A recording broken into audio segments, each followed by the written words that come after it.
Hello, আসসালামু আলাইকুম। আমার অ্যাকোয়ারিয়াম ফিশ ফ্রেন্ডরা সবাই কেমন আছেন? তো আশা করি আলহামদুলিল্লাহ সবাই ভালো আছেন। তো আজকে আমি আমার যেই স্ট্রিমের যে ট্যাঙ্কটা ছিল সেটাকে আজকে আমি একটু পরিষ্কার করলাম। পরিষ্কার করতে গিয়ে আমি অনেকগুলো স্ট্রিম দেখলাম যে বড় বড় হয়েছে, অনেক সুন্দর বড় বড় স্ট্রিম, রেড কালার, এবং অনেকগুলো ছোট ছোট আপনার ফ্রাই আছে। এগুলো এখনও বড় হয়নি, বাকিগুলো এগুলো থেকে এখনও বেবি হচ্ছে। আর এইখানে ছিল কিছু প্ল্যান্ট, এগুলোর জন্যই আমার সিমগুলো অক্সিজেন পাইতো। আর এগুলো সবাই চেনেন, জানেন, এগুলো হলো হর্নেট এগুলো।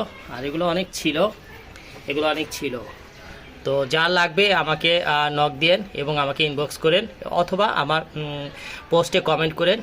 অনেকগুলো স্ট্রিম আছে, যাদের লাগবে আমাকে নক দিয়েন, ইনশাল্লাহ দেওয়া যাবে। তো আমার লোকেশন হলো বসুন্ধরাতে। যারা আশেপাশে আছেন তারা আমার সাথে যোগাযোগ করতে পারেন, বাট যারা দূরে আছেন কোনো ডেলিভারি বা কোনো কিছু করা যাবে না। যাদের এসে নিয়ে যাওয়া পসিবল তারা নিতে পারেন, ইনশাল্লাহ। যা লাগবে আমাকে নক দিয়েন। আল্লাহ হাফেজ, আসসালামু আলাইকুম।